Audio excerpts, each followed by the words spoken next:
Welcome to Joyful Menopause, where we are diving deep into the real issues that affect women in their prime. And today we're tackling something that's powerful but often invisible: perfectionism. And something you maybe haven't considered: how perfectionism might be making your menopausal symptoms worse. I'm your host, Lynda Enright, a functional nutritionist with 25 years of experience helping women manage their health in a way that is sustainable and, most importantly, not driven by perfection. Perfectionism may have been the invisible force driving you to excel in your career, in caring for family, and even in the expectations you set for yourself. But what if this very drive for perfection is doing more harm than good, especially as we navigate the complexities of life during perimenopause and menopause? In this episode, we will explore why perfectionism might be stealing more peace than it brings, how it affects your health, how it might be intensifying stress, and even magnifying menopause symptoms. Maybe you wouldn't consider yourself a perfectionist per se, but if you've ever felt the need to be perfect in any aspect of your life and health habits, your diet, exercise, or routines to feel better, this episode is for you. And stay until the end. I'll tell you about my client Carolyn, who finally started losing weight when she followed the tips we'll be talking about today. So let's get started.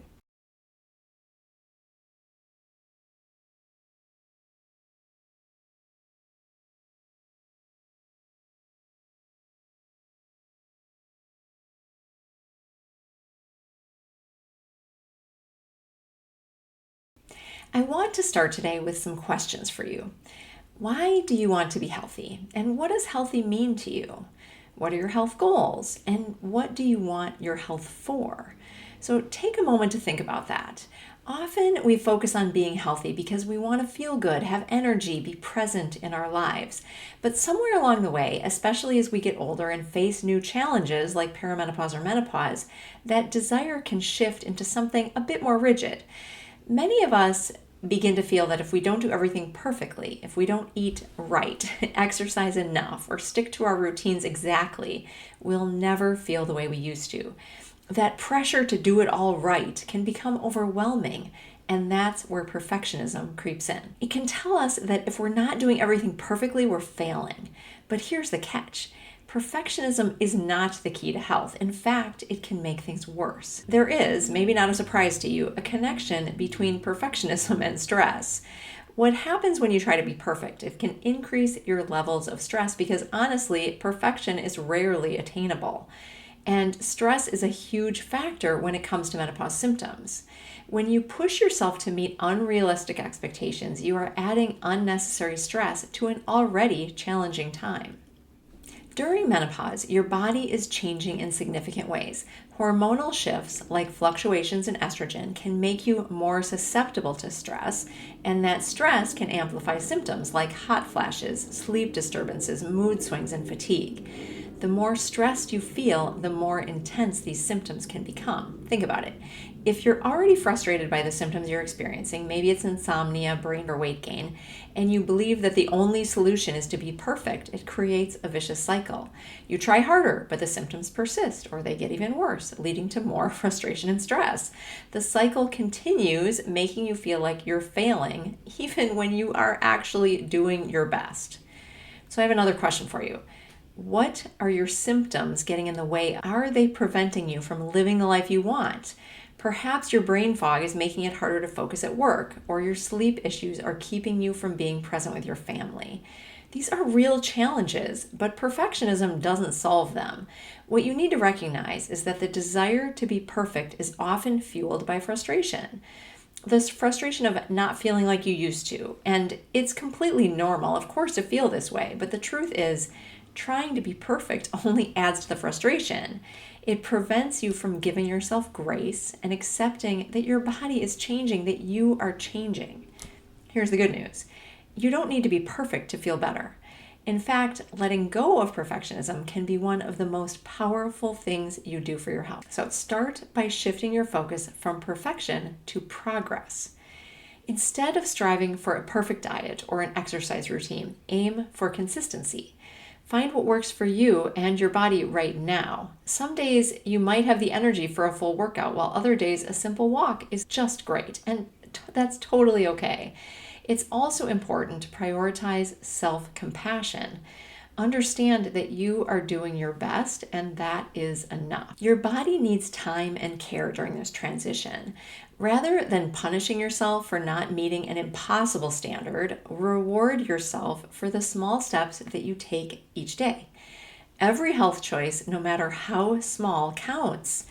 What we are talking about today is eliminating perfectionism to reduce your menopause symptoms. So let's talk about solutions. I have practical tips to help you let go of perfectionism.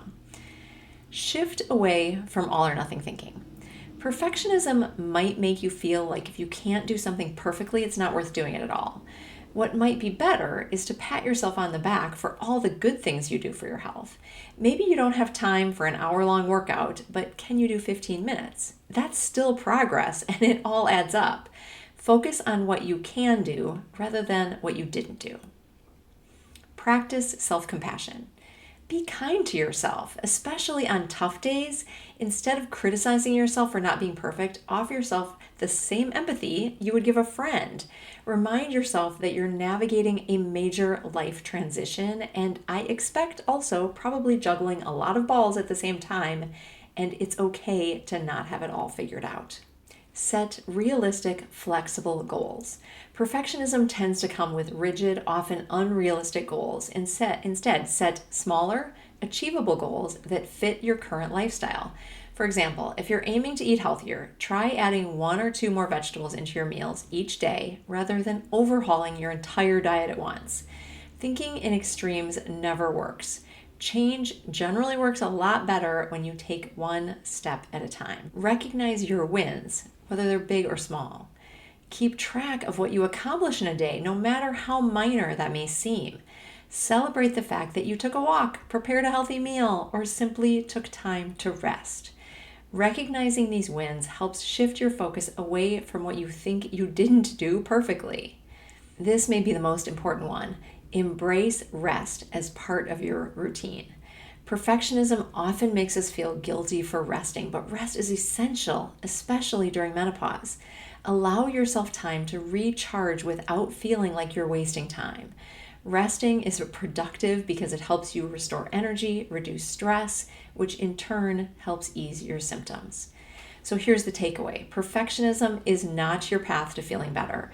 In fact, it might be one of the reasons your menopause symptoms feel so overwhelming. By letting go of the pressure to do everything perfectly and embracing progress over perfection, you'll reduce stress and you might even notice that you start feeling better. So let's go back to where we started. What do you want for your health? What would not having menopause symptoms allow you to do in your life? I recommend you start with choosing one strategy today that you can work on. I find really the best way always to make changes towards better health is one small step at a time. And to help you do just that, you can grab my free guide, 5 Natural Ways to Reduce Menopause Symptoms. In it, you'll find lots of specific things you can start with to create your best health during perimenopause and for many decades to come.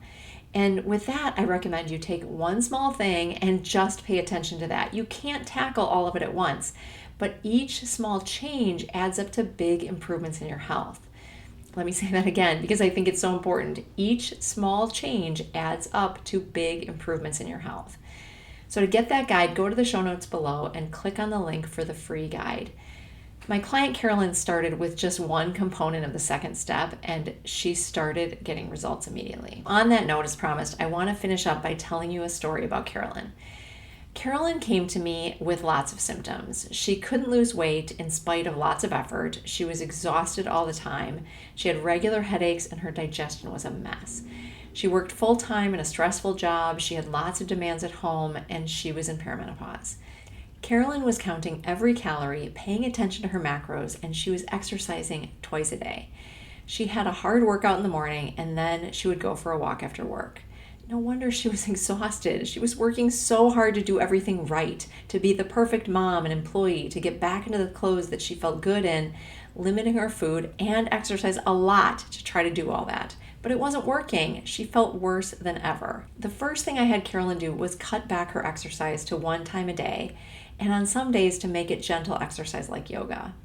Then I had her start eating more and creating an anti-inflammatory, highly nourishing diet. We talked also about her work-life balance and found ways to ask for help and not let the stress of the workday ruin her evening. She honestly couldn't believe it, but finally, when she stopped trying so hard to do it all perfectly, she started losing weight. She was sleeping better at night, she was enjoying her work and her family more, and her digestion was back to normal. Remember, your health is not about achieving a perfect version of yourself. It's about being kind to your body and giving yourself the grace to navigate this new phase of life with flexibility and self-love. Thank you for joining me today on Joyful Menopause. If you found this episode helpful, be sure to subscribe and stay tuned for more insights on thriving during menopause. Until next time, take care of yourself and remember, progress, not perfection.